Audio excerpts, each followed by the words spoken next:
Hello दोस्तों, welcome to solution वाला।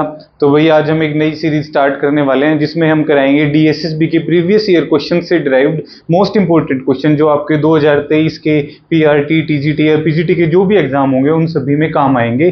तो चलिए स्टार्ट करते हैं भाई हमारी सीरीज को। और आज का जो पहला क्वेश्चन है हमारा वो है, which process of cognitive development refers to retention and recall of perceived information. तो भाई इसमें ये पूछा गया है कि जो इंफॉर्मेशन आप गेन कर चुके हैं उसको रिकॉल करना, ठीक है, और उसका रिटेंशन करना मतलब उसको स्टोर करके रखना, ये फंक्शन किस चीज का होता है। तो भाई यहाँ पे हमें ऑप्शंस में दिए गए हैं memory, attention, perception and insight. तो हम पहले इन चारों को डिटेल में पढ़ लेते हैं तो हमें इसका आंसर डायरेक्टली मिल जाएगा। तो चलिए देखते हैं। सबसे पहले बात आती है मेमोरी। तो मेमोरी क्या होती है भाई? मेमोरी ये होती है कि जो नॉलेज आपने गेन की है या जो आपने पढ़ा है वो एक तरह से हमारे दिमाग के अंदर स्टोर हो जाता है, और जब हमें उसकी जरूरत पड़ती है कोई भी कॉग्निटिव टास्क करने के लिए तो ब्रेन उसको हमें प्रोवाइड कर देता है एज ए इंफॉर्मेशन की फॉर्म में। तो उसी को हम मेमोरी बोल देते हैं। और मेमोरी 3 स्टेप्स में काम करती है भाई। कौन कौन सी स्टेप्स हैं? एनकोडिंग, स्टोरेज और रिट्राइवल। एनकोडिंग में क्या होता है कि भाई जो हमारी सेंसरी इंफॉर्मेशन है, मतलब जो हम सुनते हैं, देखते हैं या जो हम पढ़ते हैं, उसको न्यूरॉन्स के थ्रू जो ब्रेन जिस फॉर्म में सिग्नल को रिसीव करता है उस फॉर्म में उसको एनकोड कर दिया जाता है। उसी प्रोसेस को एनकोडिंग बोलते हैं। जैसे कंप्यूटर लैंग्वेज 01 की फॉर्म में समझती है, वैसे ही हमारा जो ब्रेन है वो भी एनकोड करता है इंफॉर्मेशन को। दूसरा है भाई स्टोरेज। इसमें जो एनकोडेड जो होती है आपकी एनकोडेड जो नॉलेज होती है उसको स्टोर कर लिया जाता है न्यूरॉन्स के अंदर। और तीसरी है भाई हमारे रिट्राइवल। इसके अंदर दोबारा उसको प्रोसेस करके हमें जब जरूरत पड़ती है उसकी तो हमें उसको शो कर दिया जाता है। तो इसी पूरी प्रोसेस पे मेमोरी जो काम करती है। और बात की गई थी किसकी? रिटेंशन की। Retention and recall. तो भाई ये रिटेंशन एंड रिकॉल मेमोरी के फंक्शन है, तो इसका हमारा सही आंसर हो जाएगा मेमोरी। ठीक है भाई। आगे हमें बात की गई है इनसाइट की। तो इनसाइट क्या होता है? इनसाइट होता है भाई अंतर्दृष्टि। मतलब कि जो एक नॉर्मल पीपल जहां सोचते हैं उससे ऊपर लेवल का जब हम सोचने लग जाते हैं तो ये बोल देते हैं कि भाई इसको अंतर्दृष्टि प्राप्त हो चुकी है, कि भाई ये खुद को इंसान समझने लगा है, या फिर हम बोलते हैं सुपर नेचुरल कॉन्सेप्ट्स को जब समझने लग जाता है तो उसको हम इनसाइट बोल देते हैं। अगली बात है भाई परसेप्शन। परसेप्शन होता है कि जो हमने नॉलेज गेन की है उसके बेस पे हमने हमारी धारणा क्या बनाई है। तो जो इंसान की सोच समझ से जो धारणा बनती है उसको हम परसेप्शन बोल देते हैं, कि भाई वो इससे ऐसा इस काम को ऐसे परसेप्ट करके चलेगा कि भाई ये ऐसे होगा, और वो ऐसे किस वजह से होगा? जो उसने पिछली नॉलेज गेन की है उसकी वजह से। नेक्स्ट है भाई अटेंशन। अटेंशन फुल कंसंट्रेशन और फोकस से अपना हमारी सारी सेंसरी ऑर्गन्स को एक जगह फोकस करके किसी काम को करना, उस प्रोसेस को हम बोल देते हैं भाई अटेंशन। तो चलिए देखते हैं नेक्स्ट क्वेश्चन क्या है हमारा। Which stages of psychosocial development is between 3 to 6 years of age that is characterised by the crisis of initiative versus guilt. तो भाई इसने दो चीजें बताई हैं कि भाई 3 से 6 साल के बीच में एक स्टेज होगी जहां पे इनिशिएटिव वर्सेस गिल्ट का जिक्र किया है भाई।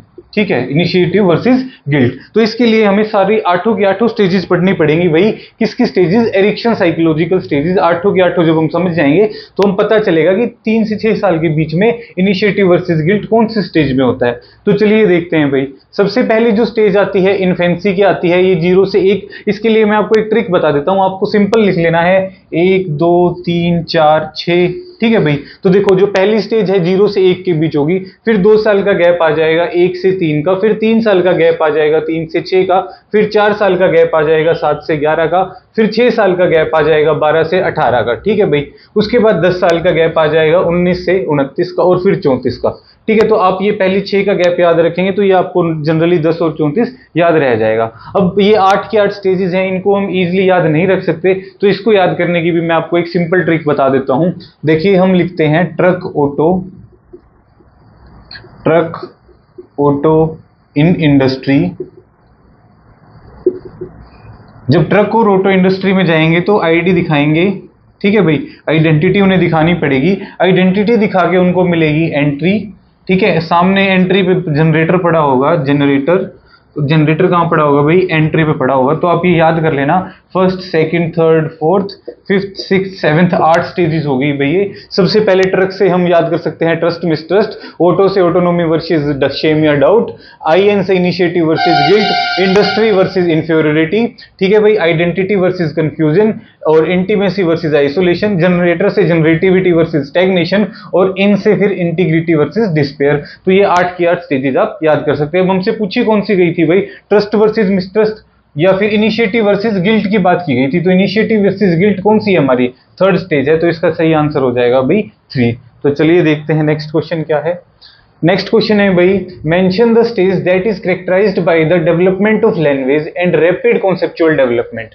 भाई ये पूछा गया है कि कौन सी ऐसी स्टेज है डेवलपमेंट की, और जब डेवलपमेंट की बात करते हैं तो हम पियाजे की स्टेजेस की बात करते हैं। सबसे फेमस डेवलपमेंट की जो स्टेजेस हैं पियाजे ने ही दी हैं। तो भाई पूछा गया है कि लैंग्वेज डेवलपमेंट, ठीक है, और कॉन्सेप्चुअल डेवलपमेंट कहां पे होती है भाई, ठीक है। तो देखिए पहले हम देख लेते हैं कि पियाजे की स्टेजेस हैं कौन कौन सी। तो भाई सबसे पहले हमारी आ जाती है सेंसरी मोटर, दूसरी आती है प्री ऑपरेशनल, तीसरी कॉन्क्रीट ऑपरेशनल, और लास्ट है हमारी फॉर्मल ऑपरेशनल। तो देखिए सेंसरी मोटर से आप डायरेक्टली समझ सकते हैं कि इसके अंदर बच्चे की सेंसेस और मोटर रिलेटेड स्किल हैं जो वो डेवलप होती हैं। तो इसमें हमारा लैंग्वेज का और कॉन्सेप्ट का कोई लेना देना नहीं है, और ये होती है हमारी 0 से 2 साल की, मतलब 2 साल तक का बच्चा अपनी मोटर्स फंक्शनैलिटी को ही अच्छे से समझने में लगा रहता है। अगली चीज है भाई हमारी प्री ऑपरेशनल, 2 से 7 साल के बीच में। अब ये वही टाइम आता है जहां पे बच्चा अच्छे से लैंग्वेज के ऊपर पकड़ सीखता है और प्रॉपर लैंग्वेज का यूज करना स्टार्ट कर देता है अपनी जरूरतों को बताने के लिए और आसपास की चीजों को समझने के लिए। तो भाई लैंग्वेज का यूज हुआ समझने के लिए, और समझना मतलब कॉन्सेप्चुअल डेवलपमेंट। तो भाई लैंग्वेज डेवलपमेंट और कॉन्सेप्चुअल डेवलपमेंट ये हमारी दूसरी स्टेज में ही स्टार्ट हो जाती है, और दूसरी स्टेज है भाई हमारी कौन सी, प्री ऑपरेशनल स्टेज, ठीक है। तो यही इसका सही आंसर हो जाएगा। अगर बात करेंगे कॉन्क्रीट ऑपरेशनल स्टेज, ये 7 से 11 साल के बीच में होती है, और इसके अंदर क्या होता है, इसके अंदर बच्चा जो कॉन्सेप्ट उसने पिछली स्टेज में सीखे हैं उन्हें रियल लाइफ सिचुएशन से जोड़ के देखने लग जाता है और एनवायरनमेंट को समझना स्टार्ट कर देता है। और फिर लास्ट है भाई हमारी formal operational stage. Formal operational stage में जो कॉन्सेप्ट उसके अच्छे से डेवलप हो चुके हैं उससे वो नए कॉन्सेप्ट डेवलप करता है, और फिर अपनी खुद की एक नॉलेज है उसको वो बनाता है कि भाई चीजों को मैं कैसे आगे फर्दर अपनी लाइफ में लेके चलूंगा, ठीक है भाई। तो चलिए देखते हैं नेक्स्ट क्वेश्चन क्या है हमारा। नेक्स्ट क्वेश्चन है, name the stages of Sigmund Freud's psychosexual development in which Oedipus complex is develop. तो भाई बात की गई है ओडीपीएस कॉम्प्लेक्स की। तो ओडीपीएस कॉम्प्लेक्स समझने के लिए हमें फ्रॉइड की सारी जो स्टेजेस हैं उनको समझना पड़ेगा। तो चलिए देखते हैं भाई फ्रॉइड की जो स्टेजेस हैं, भाई 5 स्टेजेस हैं फ्रॉइड की, ठीक है। तो इसको मैं याद करने की आपको एक शॉर्ट ट्रिक बता देता हूं। वैसे तो ओरल, एनल, फेलिक, लेटेंसी और जेनिशियल 5 ही स्टेजेस हैं, तो इसका मैं बता देता हूं। आपको बोलना है और एना फोटो लेगी, ठीक है भाई। ये ट्रिक आपको याद रखना है, और एना फोटो लेगी, तो इससे आपको याद आ जाएगा। और से है ओरल, एना से है एनल, ठीक है, फोटो से है फेलिक स्टेज, पीएच से ले लेना, ले से है लेटेंसी, और जीई से है जेनिशियल स्टेज, ठीक है भाई। तो इससे आप इजीली याद कर सकते हैं। तो अब हमसे पूछा गया भाई ओडीपीएस कॉम्प्लेक्स कहां पे डेवलप होता है। देखो पहली तो ओरल की स्टेज आ गई भाई, इसमें तो बच्चा सिर्फ खाने पीने पे ध्यान देता है, ठीक है, तो इसमें तो कोई कॉम्प्लेक्स डेवलप होने के चांसेस है नहीं। दूसरी एनल, इसमें बच्चे की पोटी ट्रेनिंग होती है, ठीक है, तो भाई इसमें भी कॉम्प्लेक्स जनरेट नहीं होगा। तीसरी हमारी आई फेलिक स्टेज। इस स्टेज में क्या होता है, ये 3 से 6 साल की स्टेज में होता है, और यहाँ पे बच्चा अपने जो जेनिशियल्स होते हैं उनको आइडेंटिफाई करना सीखता है कि भाई तू लड़का है या लड़की है, क्या है। तो इस एज में जाता है तो क्या होता है, जो बच्चा होता है ना, जैसे अगर बॉय है, जो बॉय है तो वो क्या होगा, अपनी मम्मी की तरफ ज्यादा अट्रैक्ट होएगा और अपने पापा से वो चिढ़ने लग जाएगा, ठीक है। तो इसी को बोलते हैं कि अपोजिट सेक्स पेरेंट की तरफ ज्यादा जो बच्चा है वो बढ़ने लग जाता है, इसी को हम बोल देते हैं ओडीपीएस कॉम्प्लेक्स। और जब इसी की फीमेल में बात की जाती है कि जो छोटी बच्ची होगी, लड़की होगी, वो अपने पापा की तरफ ज्यादा अट्रैक्ट होगी और मम्मी से दूरियां बनाने लग जाएगी या चिढ़ने लग जाएगी, तो उसको हम बोल देते हैं इलेक्ट्रा कॉम्प्लेक्स। और तीसरी चीज आती है भाई इसमें इंपॉर्टेंट, पेनिस एनवी। इसके अंदर क्या होता है भाई, जो छोटी बच्ची है उसको ये लगता है कि भाई मेरे पास पेनिस क्यों नहीं है, ठीक है, तो इस चीज को बोल देते हैं पेनिस एनवी। चलिए भाई नेक्स्ट हमारी जो स्टेज है वो है लेटेंसी। और लेटेंसी के अंदर क्या होता है, इसके अंदर भाई जो जैसे ये कि हमारी साइकोसेक्सुअल जो है स्टेजेस हैं, तो इसमें बच्चा जो ये सेक्सुअल थिंकिंग है इससे दूर चला जाता है और अपने रोल मॉडल बनाने में और अपनी नई नई चीजों को सीखने के ऊपर उसका ध्यान होता है, ठीक है। और जो हमारी लास्ट स्टेज है जेनिशियल स्टेज, ये भाई पूरी लाइफ चलती है। इसमें क्या होता है कि भाई अपोजिट सेक्स की तरफ हमारी जो अट्रैक्शन है वो बढ़ने लग जाती है और जो सेक्सुअल फीलिंग्स होती हैं वो डेवलप होती हैं। तो भाई इसका जो सही आंसर हमारा हो जाएगा वो थर्ड स्टेज, फेलिक स्टेज के अंदर ओडीपीएस कॉम्प्लेक्स और इलेक्ट्रा कॉम्प्लेक्स जो होते हैं वो डेवलप होते हैं। तो चलिए देखते हैं नेक्स्ट क्वेश्चन। नेक्स्ट है भाई हमारा SUPW। SUPW स्टैंड्स फॉर, तो भाई देखो अगर हम ऑप्शंस देखें और कॉमन सेंस लगाएं तो इसमें हमारा जो सबसे सही ऑप्शन बैठता है socially useful and productive work. ठीक है, इसका सही आंसर भी यही होगा SUPW का, कि भाई socially useful and productive work. ठीक है, इसका मतलब क्या बनता है कि भाई सोशल लाइफ में कौन सा ऐसा यूजफुल काम किया जाए जिससे प्रोडक्टिविटी भी बच्चों की बढ़े, कि भाई उनकी प्रोडक्टिविटी भी बढ़े और वो काम उनकी सोशल लाइफ में यूजफुल भी हो। अब इस कॉन्सेप्ट को कब लाया गया था भाई, तो ये जो कॉन्सेप्ट था ये जुलाई 1977 के अंदर, ठीक है भाई, ईश्वर भाई पटेल कमेटी थी, वो इस कॉन्सेप्ट को लेके आए थे और फिर 1978 के अंदर इसको स्कूल करिकुलम के अंदर लागू कर दिया गया था। ये जो कॉन्सेप्ट था ये गांधीयन प्रिंसिपल के ऊपर डेवलप था भाई, जैसे गांधी चरखा घुमा के अपने कपड़े खुद बनाते थे, अपना खाना खुद बनाते थे, अपने कपड़े खुद धोते थे, तो वो क्या चीज थी, वो चीज उनकी सोशल लाइफ में इंटीग्रेट करती थी, कि स्वावलंबी बनाती थी। तो यही चीज था कि भाई बच्चों को ऐसे काम कराए जाएं जिनसे वो सोशल लाइफ के अंदर यूजफुल और प्रोडक्टिव काम कर सकें। अब इसके मेन ऑब्जेक्टिव क्या था, सबसे पहला तो भाई गांधीयन प्रिंसिपल और फिलोसफी को एजुकेशन सिस्टम में इनकलकेट करना। अगली चीज क्या थी भाई, उनको एक कोहेरेंट पर्सनैलिटी डेवलप करना, कि मतलब वो स्वावलंबी बन जाएं। ठीक है, और क्या था, उन्हें ऐसे यूजफुल काम कराए जाएं कि वो अगर अकेले भी रहें तो अपनी सोशल लाइफ में एक बेटर पर्सन बन के उभर के सामने आए। अब इसके लिए काम क्या करवाए जाते थे, तो उसमें प्रोग्राम्स में थे भाई classroom and house cleaning, gardening, painting, dancing, singing, cooking, ठीक है भाई, कैंडल मेकिंग, सोप मेकिंग। तो ये सारी वही चीजें हैं जो आपको जनरली जो आपकी सोशल लाइफ में बहुत ही ज्यादा काम आती हैं। तो चलिए अब ये डेट्स जरूर याद कर लेना भाई, जुलाई 1977 ईश्वर सिंह पटेल कमेटी ने ये बनाया था और 78 में इनकलकेट कर दिया गया था इसको किसके अंदर, करिकुलम के अंदर। तो नेक्स्ट क्वेश्चन है भाई हमारा, dash also known as meaningful verbal learning involves internalisation of the material presented to the learner which take place through progressive differentiation and integrative reconciliation। तो भाई ये प्रोग्रेसिव डिफरेंशिएशन, इंटीग्रेटिव रिकॉन्सिलिएशन, बड़े बड़े अक्षरों पे ध्यान देने की जरूरत नहीं है, आप सिंपल स्टेटमेंट पढ़िए और देखिए क्या दिया है। Meaningful verbal learning involves internalisation of material presented to the learner. Simple बात ये की गई है कि भाई लर्नर को जो मटेरियल प्रेजेंट किया गया है उसने उसको वैसा का वैसा समझ लिया है। ठीक है, तो इससे रिलेटेड अब किस चीज में होता है, ये कौन सी लर्निंग में होता है, रेशनल में, रेसिप्रोकल में, प्रोग्रेसिव में या रिसेप्टिव लर्निंग में। तो हम चारों की चारों को समझते हैं और फिर देखते हैं हमारा सही आंसर क्या होगा। तो चलिए भाई स्टार्ट करते हैं। सबसे पहले रेसिप्रोकल लर्निंग। तो रेसिप्रोकल का देखिए आप हिंदी में अगर मतलब समझेंगे तो मतलब पारस्परिक अभिगम, मतलब एक दूसरे की मदद से। ठीक है, तो भाई रेसिप्रोकल का मतलब यही हो जाता है कि एक ग्रुप टीचिंग हो जाती है, बच्चों के ग्रुप बना दिए जाते हैं और उनको क्वेश्चंस दे दिए जाते हैं, वो आपस में जो डिस्कस करके उन क्वेश्चंस को समझते हैं। तो वही हमारी जो है वो रेसिप्रोकल लर्निंग हो जाती है कि एक दूसरे की परस्पर मदद से हम जो चीजों को समझने लग जाते हैं। अगला है भाई प्रोग्रेसिव लर्निंग। प्रोग्रेसिव लर्निंग में क्या होता है कि भाई बच्चे के सामने क्या कर दिया जाता है, कॉन्सेप्ट दिया जाता है बच्चे को। ठीक है भाई, अच्छा इसके अंदर बच्चे को क्या होता है, कॉन्सेप्ट के साथ साथ क्वेश्चंस दिए जाएंगे और इस क्वेश्चन से उसको बोला जाएगा भाई तू आंसर खुद ढूंढ इसके। ठीक है, और जब वो उसका आंसर ढूंढ लेगा उस आंसर से रिलेटेड फर्दर उसको और क्वेश्चंस दे दिए जाएंगे। ठीक है, तो इससे क्या होगा, बच्चा एक सिचुएशन का आंसर ढूंढेगा, उसके बाद उसी आंसर्स में से उसे और क्वेश्चन मिल जाएंगे।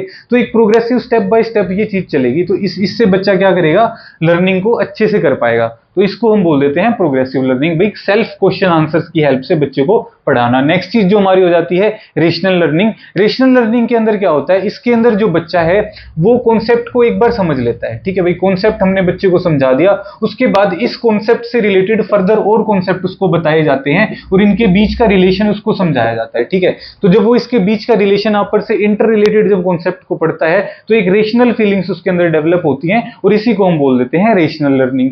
नेक्स्ट है भाई हमारा रिसेप्शन लर्निंग। रिसेप्शन लर्निंग का मतलब ये होता है कि भाई इसमें क्या होता है, बच्चा डायरेक्ट क्लासरूम टीचिंग से या टेक्स्ट बुक से या किताबों से अपना ज्ञान जो है वो प्राप्त करता है। मतलब जो चीज जो मटेरियल उसको जैसा दिया उसने उसको वैसा का वैसा समझ लिया, उसको हम बोल देते हैं रिसेप्शन लर्निंग। रिसेप्टिव मतलब जो आपने आपकी सेंसेस से रिसेप्ट किया उसको वैसा का वैसा समझ लिया। और यही हमें बताया गया था कि material presented to the learner, की भी जो उसको प्रेजेंट किया उसने वही समझ लिया। तो इसका सही आंसर हमारा क्या हो जाएगा भाई, रिसेप्शन लर्निंग। तो चलिए देखते हैं next question. Which type of thinking is careful and deliberate determination of whether to accept, reject और सस्पेंड जजमेंट। तो भाई बात की गई है कि निर्णय, जजमेंट मतलब आप किसी निर्णय पे पहुंचते हैं तो किस तरह से पहुंचते हैं, आपने जो निर्णय लिया है उसको आपने रिजेक्ट किया है, एक्सेप्ट किया है या उसको सस्पेंड किया है फर्दर किसी भी सिचुएशन में। तो इसको सोचने के लिए कौन सी जो सोच है वो इसको जो है प्रभावित करती है, तो कौन सी होती है भाई, चलिए देखते हैं। सबसे पहले बात करते हैं क्रिटिकल थिंकिंग की। क्रिटिकल। ठीक है भाई, क्रिटिकल थिंकिंग में क्या करते हैं, जब बात आ गई क्रिटिकल की, क्रिटिकल के मतलब ही ये होता है कि भाई आप एक चीज को सोच समझ के कर रहे हैं। ठीक है, आप उसके सारे परिणाम जांच रहे हैं कि अगर करूंगा तो ये होगा, अगर नहीं करूंगा तो ये होगा, और अगर मैंने दोनों चीजों को एक साथ लेके किया तो उसका रिजल्ट क्या मिलेगा। ठीक है, तो इसी चीज को क्रिटिकल थिंकिंग बोल देते हैं कि भाई बार बार एक निर्णय पे पहुंचने से पहले उसके सारे परिणामों के ऊपर सोच विचार करना। ठीक है, अगली चीज है भाई हमारी एब्स्ट्रैक्ट थिंकिंग। एब्स्ट्रैक्ट थिंकिंग के अंदर क्या होता है, इसमें सिंपली क्या होता है, आप एक कॉन्सेप्ट आपने एक समझ रखा है भाई, आपने जो नॉलेज गेन की उससे आपसे एक कॉन्सेप्ट आपने समझ लिया और उसी कॉन्सेप्ट को आपने जनरलाइज कर दिया और फिर आप किसी डिसीजन पे पहुंच गए। ठीक है, मतलब पका पकाया ज्ञान आपका एक कॉन्सेप्ट था, उसको आपने जनरली अपने टर्म्स में जनरलाइज किया और आप जो कंक्लूजन पे पहुंच गए, वो आपकी कौन सी हो जाती है, एब्स्ट्रैक्ट थिंकिंग। फिर है भाई लॉजिकल थिंकिंग। लॉजिकल में भी सेम, इसमें कॉन्सेप्ट की बात की थी, इसमें लॉजिक की बात की जाएगी कि भाई आपको एक लॉजिक पता है, हाँ भाई 1 + 1 = 2 होता है, तो एडिशन का लॉजिक आपको पता है, तो आप सीधा डायरेक्ट जजमेंट पे पहुंच गए, हाँ 1 + 1 2 आ गया। आपने ये नहीं सोचा कि 1 + 1 4 क्यों नहीं हुआ, 5 क्यों नहीं हुआ, मतलब आपने कोई तर्क वितर्क नहीं किया, सीधा आंसर 2 निकाल दिया।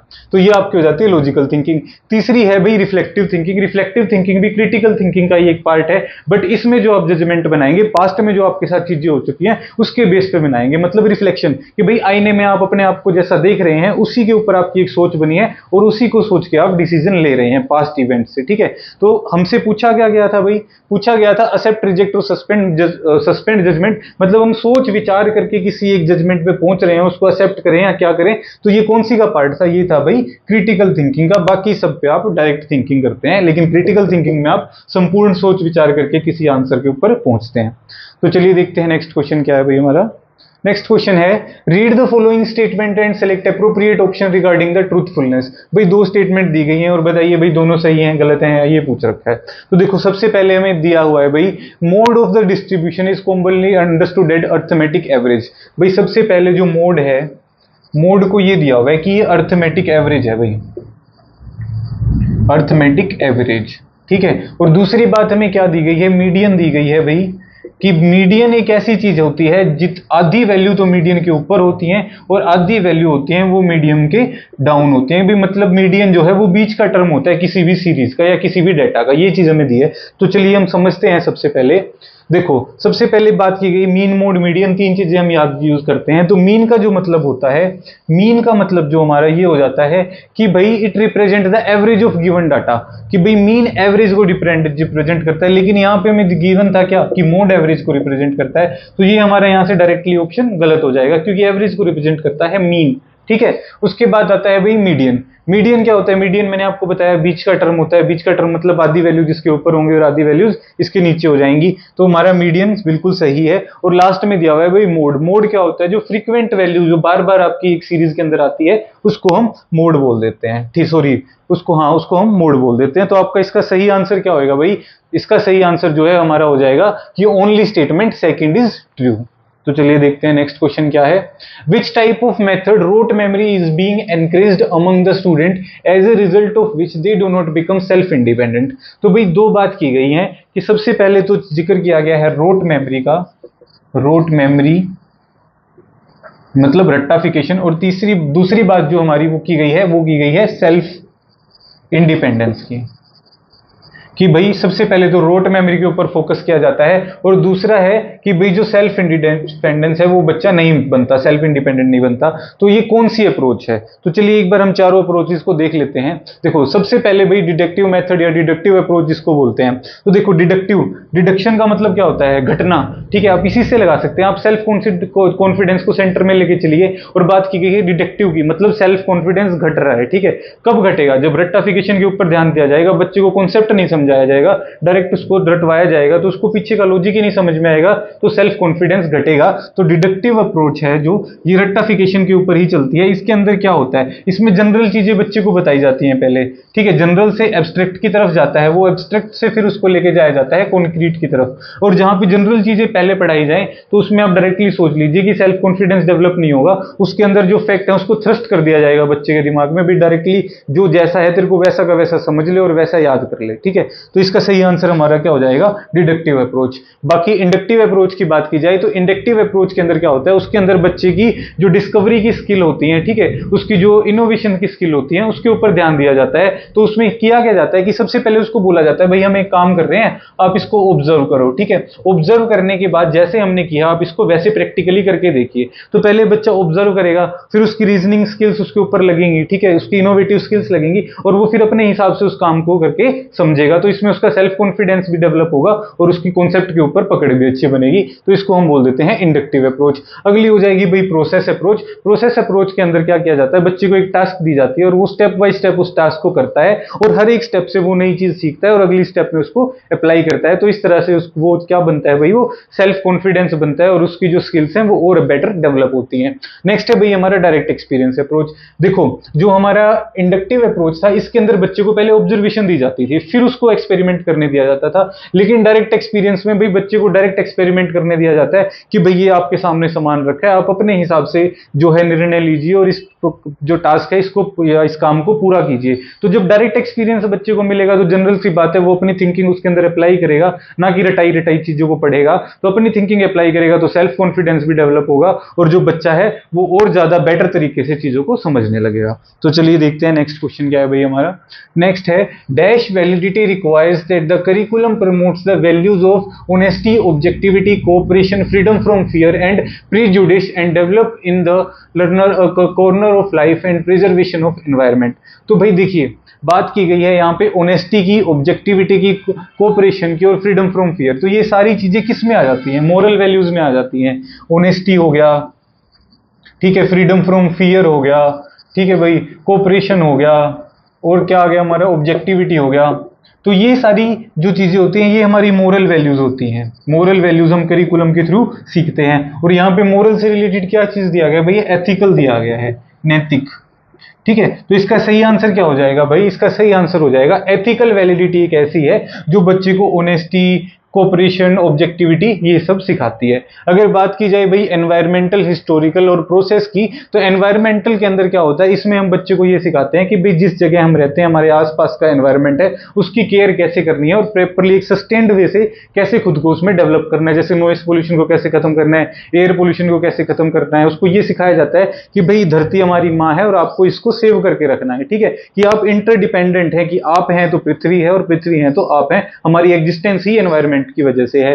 दूसरी चीज होगी भी हिस्टोरिकल। अच्छा, हिस्टोरिकल पर्सपेक्टिव बच्चे को इसलिए सिखाया जाता है कि भाई उसको पता चले कि वो कैसे ओरिजिनेट हुआ, उसके एंसेस्टर्स कौन थे, कैसे वो इस धरती पे आया और कैसे जो ये लाइफ की एक सीरीज है किस तरह से चलती रही। और ठीक है भाई, और जो प्रोसेस वैलिडिटी होती है इसमें क्या किया जाता है कि बच्चे को प्रोसेस समझाई जाती है लाइफ की, कि भाई किस तरह से लाइफ की प्रोसेस चलती हैं। जैसे कि यूनिवर्सल ट्रूथ्स हो गए कि भाई जो धरती है वो सूरज के चारों तरफ घूमती है, एक प्रोसेस में घूमती है। दिन कैसे निकलता है, धरती के घूमने की वजह से दिन निकलता है। साल कैसे होता है, भी सूरज के चारों तरफ जाएगा तो साल। तो जो ये बेसिक प्रोसेसेस हैं उनको जब उस करिकुलम के अंदर इनकलकेट कर देते हैं तो उसको हम प्रोसेस वैलिडिटी बोल देते हैं। तो भाई इसका सही आंसर हमारा हो जाएगा एथिकल। तो भाई ये था आज का हमारा लास्ट क्वेश्चन। इसी तरह से हम अपनी सीरीज को कंटिन्यू रखेंगे मोस्ट इंपोर्टेंट क्वेश्चंस की। और जो ये आपको मैंने पढ़ाया है इसकी आपको एक पीडीएफ टेलीग्राम चैनल के ऊपर अपलोडेड मिल जाएंगी, तो वहां से आप देख के अच्छे से इन चीजों को समझ सकते हैं। तो चलिए भाई कल मिलते हैं। Thank you very much.